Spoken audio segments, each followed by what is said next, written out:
నమస్తే, నేను నవీన్. ఇక తెలంగాణ రాష్ట్రంలో కాంగ్రెస్ పార్టీ అధికారంలోకి వచ్చి ఏడాదిన్నర కావస్తుంది. ఇప్పటి వరకు కాంగ్రెస్ పార్టీలో ఉన్నటువంటి ఎమ్మెల్యేల పనితీరు, మంత్రుల పనితీరు, ప్రతిపక్ష నేతలపై ప్రజలకు ఉన్నటువంటి అభిప్రాయాలకు సంబంధించిన అంశాలపై ఒక సర్వే, సంచలనంగా ఒక సర్వే కూడా చెప్పడం జరిగింది. అది పీపుల్ పల్స్ సర్వే. అంటే రాష్ట్రంలో ప్రస్తుతం ఉన్నటువంటి కాంగ్రెస్ ఎమ్మెల్యేల పనితీరు, బీఆర్ఎస్ పార్టీలో ఉన్నటువంటి ఎమ్మెల్యేల పనితీరు, బీజేపీ పార్టీలో ఉన్నటువంటి ఎమ్మెల్యేల పనితీరు, ఎంఐఎం పార్టీలో ఉన్నటువంటి ఎమ్మెల్యేల పనితీరు సంబంధించినటువంటి ఒక సర్వే కూడా చెప్పడం జరిగింది. అనేక ప్రాంతాల నుంచి కూడా ఈ సర్వే సంస్థ శాంపుల్స్ను కూడా కలెక్ట్ కూడా చేయడం జరిగింది. అది తెలంగాణ ఎమ్మెల్యేల పనితీరుపై పీపుల్ సర్వే చేపట్టినటువంటి ఈ సర్వే సీఎం నియోజకవర్గం మినహా 118 స్థానాల్లో సర్వే. అంటే తెలంగాణలో మొత్తం 119 నియోజకవర్గాలు ఉంటే కొడంగల్ సీఎం నియోజకవర్గం మినహా మిగతా అన్ని నియోజకవర్గాల్లో కూడా ఈ యొక్క సర్వే, పీపుల్స్ పల్స్ సర్వే కూడా నిర్వహించడం జరిగింది. ఈ సర్వే సమయం అంటే మార్చ్ 28 నుంచి ఏప్రిల్ 3వ తారీఖు వరకు ఈ సర్వే కూడా నిర్వహించడం జరిగింది. అంటే ప్రతి ఒక్క ప్రాంతాల నుంచి ఫోన్ల ద్వారా కావచ్చు, గ్రౌండ్లో వర్క్ చేస్తుంటూ అక్కడ ఉన్నటువంటి శాంపుల్స్ కూడా కలెక్ట్ కూడా చేయడం జరిగింది. ఇక పాల్గొన్నటువంటి శాంపుల్ ఓటర్లు దాదాపు 450 నుంచి 500 మంది వారు కూడా పాల్గొనడం జరిగింది. దాంతోపాటు పురుషులతో పాటు మహిళలు అంటే సమానంగా ఈ సర్వే కూడా చెప్పడం జరిగింది. అంటే పురుషుల్లో 500 మంది దగ్గర నుంచి శాంపుల్స్ కలెక్ట్ చేస్తే మహిళల దగ్గర నుంచి కూడా 500 మంది దగ్గర నుంచి శాంపుల్స్ కూడా కలెక్ట్ కూడా చేయడం జరిగింది. ఇక ఈ సర్వే సంబంధించినటువంటి సమయం కూడా చెప్పడం జరిగింది. ఇక ఫోన్ ద్వారా అభిప్రాయాలను కూడా నమోదు కూడా చేయడం జరిగింది. దాంతోపాటు కాంగ్రెస్ ఎమ్మెల్యేలు 119 మంది ఎమ్మెల్యేలు ఉంటే కాంగ్రెస్ పార్టీకి ఇటీవల జరిగినటువంటి ఎన్నికల్లో 64 మంది ఎమ్మెల్యేలు కూడా ఉండడం జరిగింది, గెలుపొందారు. కానీ ఈ ఏడాదిన్నరలో ఆ ఎమ్మెల్యేల పనితీరు ఏ విధంగా ఉందనే అంశాన్ని కూడా మీ ముందుకి ఈ గ్రాఫ్ ద్వారా కూడా చూపిస్తున్నాను. ఇక 7 మంది ఎమ్మెల్యేల పనితీరు చాలా బాగుంది, 20 మంది ఎమ్మెల్యేల పనితీరు అధ్వానంగా ఉంది. ఇక 37 మంది ఎమ్మెల్యేల పనితీరు అంతంత మాత్రమే ఉందంట. అంటే ఈ ఎమ్మెల్యేలు నియోజకవర్గానికి పరిమితం కాకుండా ఇతర కార్యక్రమాలు చేపట్టడము, ఇంకా నియోజకవర్గ అభివృద్ధి కోసం వారు ఫోకస్ చేయడం లేదు. చాలామంది ఈ యొక్క అభిప్రాయ సేకరణలో మాత్రం చాలామంది ఈ అంశాలని కూడా ప్రస్తావించినట్టు కూడా తెలుస్తుంది. ఇక బీఆర్ఎస్ పార్టీకి సంబంధించినటువంటి ఎమ్మెల్యేలకు సంబంధించినటువంటి విషయం చూద్దాం. మొత్తం 38 మంది ఎమ్మెల్యేలు ఉన్నారు. ఆ ఎమ్మెల్యేలకు సంబంధించినటువంటి గ్రాఫ్ ఏ విధంగా ఉంది, ప్రస్తుతం వారి పరిస్థితులు ఏ విధంగా ఉన్నాయి, పార్టీ కూడా ఈ రిపోర్టుపై అధ్యాయం కూడా చేసినట్టు కూడా తెలుస్తుంది. ఇక 12 మంది ఎమ్మెల్యేలు చాలా బాగుంది, ఆ నియోజకవర్గంలో అభివృద్ధి కూడా కొనసాగుతుంది. 13 మంది ఎమ్మెల్యేలు పనితీరు అధ్వానంగా ఉంది. 13 మంది ఎమ్మెల్యేల పనితీరు ఏదో నామమాత్రం అంతంత మాత్రమే ఉన్నట్టు కూడా ఈ సర్వే సంస్థ కూడా చెప్పడం జరిగింది. ఇక బీజేపీ ఎమ్మెల్యేలకు సంబంధించిన విషయం చూసుకుంటే బీజేపీకి మొత్తం 8 మంది ఎమ్మెల్యేలు ఉన్నారు. ఆ 8 మంది ఎమ్మెల్యేల పనితీరు ఏ విధంగా ఉందనేది కూడా ఈ సర్వే రిపోర్ట్ ద్వారా మీకు చూపిస్తున్నాను. ఒకసారి 3 ఎమ్మెల్యేల పనితీరు చాలా బాగుంది, 1 ఎమ్మెల్యేల పనితీరు అధ్వానంగా ఉంది, 4 ఎమ్మెల్యేల పనితీరు అంతంత మాత్రమే ఉన్నట్టు కూడా ఈ సర్వే ఆధారంగా కూడా మనకి స్పష్టంగా అర్థమవుతుంది. అంటే కేవలం 1.5 ఇయర్లోనే వీరి పరిస్థితులు, ఎమ్మెల్యేలకు సంబంధించినటువంటి గ్రాఫ్. ఇక ఎంఐఎం పార్టీకి సంబంధించినటువంటి ఎమ్మెల్యేలు దాదాపు 7 మంది ఎమ్మెల్యేలు ఉన్నారు. ఆ ఎమ్మెల్యేలకు సంబంధించినటువంటి పనితీరు కూడా చూద్దాము.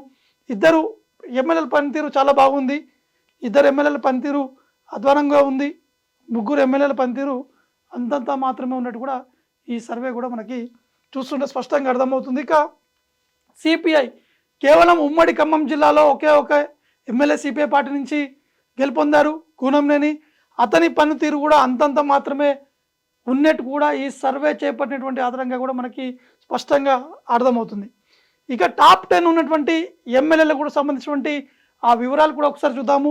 టాప్ 10 ఎమ్మెల్యేలు అంటే కాంగ్రెస్ కావచ్చు, బీఆర్ఎస్ కావచ్చు, ఎంఐఎం పార్టీకి సంబంధించినటువంటి వారు కావచ్చు, బీజేపీ పార్టీకి సంబంధించినటువంటి వారు కావచ్చు. ఇక 2 కాంగ్రెస్ వాళ్ళు ఉండగా వాళ్ళిద్దరూ మంత్రులు అయ్యారు.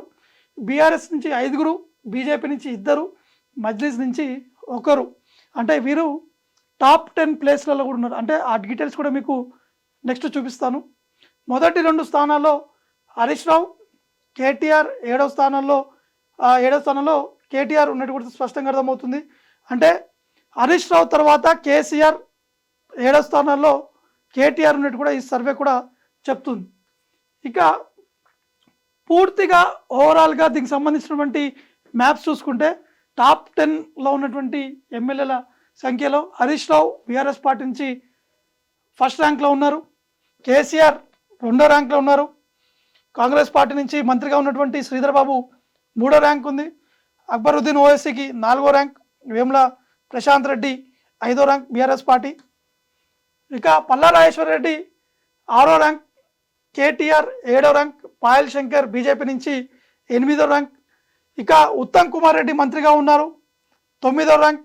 వెంకటరమణారెడ్డి 10వ ర్యాంక్. అంటే వీరందరూ కూడా తెలంగాణ ఓవరాల్ టాప్ 10 ఎమ్మెల్యేలో ఈ 10 మంది పేర్లు ఉన్నాయి.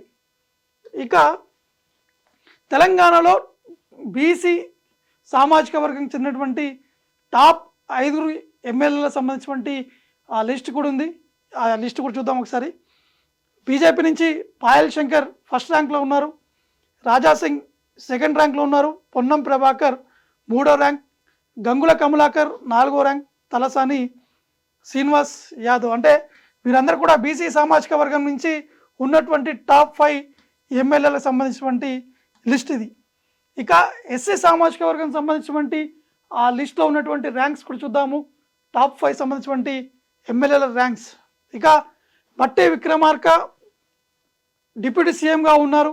ఆర్థిక శాఖ మంత్రిగా ఉన్నారు. వారికి ఎస్సీ సామాజిక వర్గంలో వారు ఉన్నటువంటి టాప్ ఎమ్మెల్యేగా ఫస్ట్ ర్యాంక్లో ఉన్నారు. ఇక మేడిపల్లి సత్యం 2nd ర్యాంక్లో ఉన్నారు.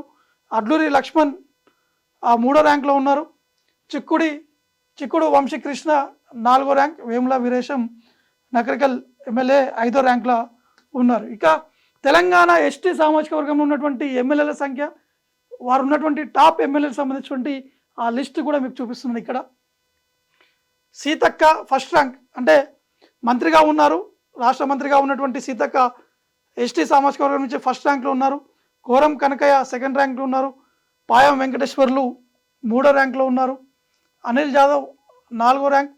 రామ్దాస్ మాలోత్ 5వ ర్యాంక్లో వీరు ఉన్నారు. అంటే ఎస్సీ ఎస్టీ బీసీ సామాజిక వర్గానికి సంబంధించినటువంటి ఆ ఎమ్మెల్యేల లిస్టులో పూర్తి స్థాయి టాప్ 5లో ఉన్నటువంటి వారి ర్యాంక్స్ ఆధారంగా ప్రస్తుతం ఉన్నటువంటి పరిస్థితిని కూడా అన్నీ గమనించిన తర్వాత ఆ ర్యాంక్స్ను కూడా మనము స్పష్టంగా అర్థమవుతుంది. ఇక తెలంగాణలో ఉన్నటువంటి మహిళా ఎమ్మెల్యేలు టాప్ 5లో ఎవరెవరు ఉన్నారు అనే విషయాన్ని కూడా మీకు చూపిస్తున్నాను. సవితా ఇంద్రారెడ్డి 1వ ర్యాంక్లో ఉన్నారు బీఆర్ఎస్ పార్టీ. సీతక్క 2nd ర్యాంక్లో ఉన్నారు. సునీత లక్ష్మారెడ్డి 3వ ర్యాంక్. పద్మావతి 4వ ర్యాంక్. చిట్టెం పర్ణికర్ రెడ్డి 5వ ర్యాంక్. అంటే ఈ మహిళా ఎమ్మెల్యేలో ఉన్నటువంటి టాప్ 5 ఎమ్మెల్యేలకు సంబంధించినటువంటి ఈ లిస్ట్ కూడా పూర్తి స్థాయిలో సర్వే చేసిన తర్వాత వారి పనితనం కావచ్చు, ఆ నియోజకవర్గంలో జరుగుతున్నటువంటి అభివృద్ధి కార్యక్రమాలు కావచ్చు, వారు ఎప్పుడు కార్యకర్తలతోటి మాట్లాడుతుంటూ చేసేటువంటి అభివృద్ధి కార్యక్రమంలో ముందుకెళ్తూ కావాల్సినటువంటి నిధులు తెప్పిస్తూ వీరందరూ కూడా మహిళల్లో టాప్ 5గా ఉన్నట్టు కూడా స్పష్టంగా అర్థమవుతుంది.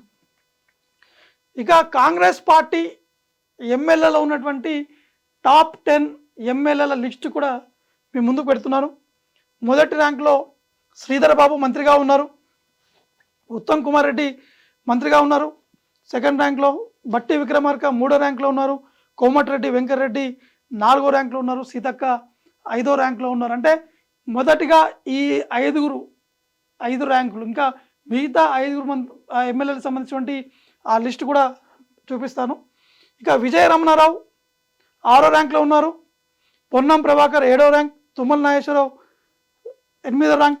సుదర్శన్ రెడ్డి 9వ ర్యాంక్. మైనంపల్లి రోహిత్ రెడ్డి ఎమ్మెల్యేగా గెలిచారు. వారు కూడా ఈ టాప్ 10 ఎమ్మెల్యేల లిస్టులో కూడా రోహిత్ రెడ్డి కూడా ఉండడం జరిగింది. మైనంపల్లి హనుమంత్ అనేక ప్రయత్నాలు కూడా చేశారు. రోహిత్ రెడ్డి కోసం ఆ టికెట్ కోసం ప్రయత్నాలు కూడా చేసినటువంటి సందర్భం నెలకొంది. గెలిచి తీరారు. వారు కూడా ఈ టాప్ 10 ఎమ్మెల్యేల లిస్టులో కూడా ఉన్నారు.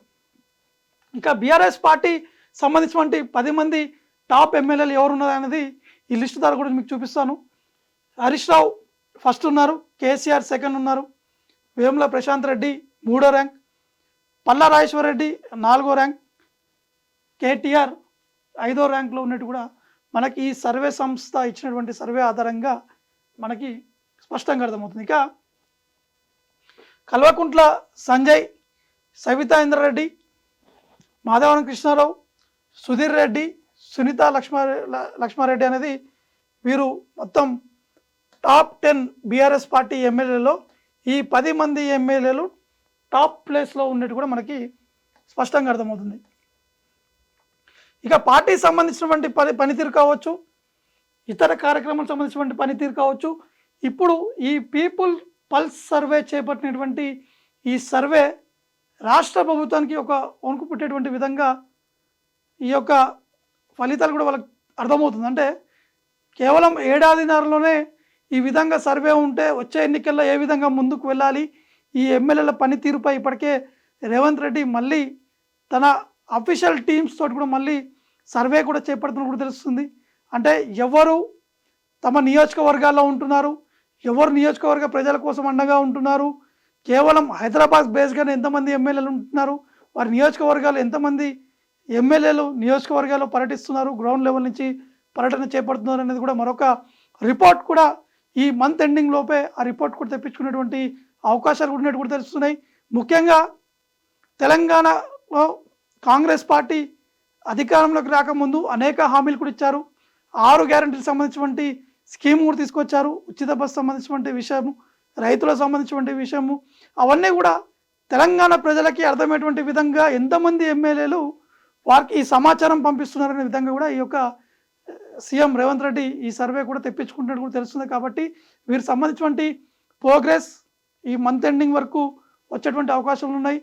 వచ్చే నెల మొదటి వారంలో రేవంత్ రెడ్డి ఆ ఎమ్మెల్యేలతోటి సమావేశం కూడా ఏర్పాటు చేసేటువంటి అవకాశాలు ఉన్నాయి. ఖచ్చితంగా వారికి దిశానిర్దేశం చేసి మళ్ళీ ఇటువంటి రిపీట్ అవుతే మాత్రం వచ్చే ఎన్నికల్లో టికెట్లు ఉండబోవని చెప్పి క్లారిటీ కూడా ఇచ్చేటువంటి అవకాశం కనిపిస్తుంది. ఎందుకంటే ఇప్పుడు 10 ఏళ్ల తర్వాత కాంగ్రెస్ పార్టీ తెలంగాణలో అధికారంలోకి వచ్చింది కాబట్టి ఖచ్చితంగా ఇదే ఫామ్ని ముందుకు తీసుకెళ్తూ ప్రజల్ని అందరినీ కూడా వారు అడిగేటువంటి అంశాలు కావచ్చు, నియోజకవర్గ అభివృద్ధికి సంబంధించినటువంటి అంశాలపై ప్రతి ఒక్కరు కూడా ఫోకస్ పెట్టాలి.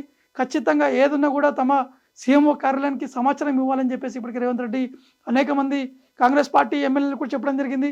బీఆర్ఎస్ పార్టీ సంబంధించినటువంటి ఎమ్మెల్యేలు కూడా తన నియోజకవర్గాల్లో అభివృద్ధి జరిగేటువంటి విధంగా అన్ని ప్రయత్నాలు చేస్తున్నారు. నిధులు కావాలంటే నిధులు కూడా తెప్పించుకునేటువంటి ప్రయత్నాలు కూడా కొనసాగుతున్నాయి. కాబట్టి మొత్తానికైతే ఈ పీపుల్ పల్స్ చేపడుతున్నటువంటి ఈ సర్వే తోటి ఒక్కసారిగా కాంగ్రెస్ పార్టీ ఎమ్మెల్యేలో కొంత వణుకు అనేది పుట్టింది మాత్రం మనకి స్పష్టంగా అర్థమవుతుంది. ఇంకా డెవలప్ చేసుకునేటువంటి విధంగా ముందుకు కూడా వెళ్ళేటువంటి అవకాశాలు మాత్రం మనకి స్పష్టంగా కనిపిస్తుంది. ఇది పీపుల్ పల్స్ చేపట్టినటువంటి సర్వే.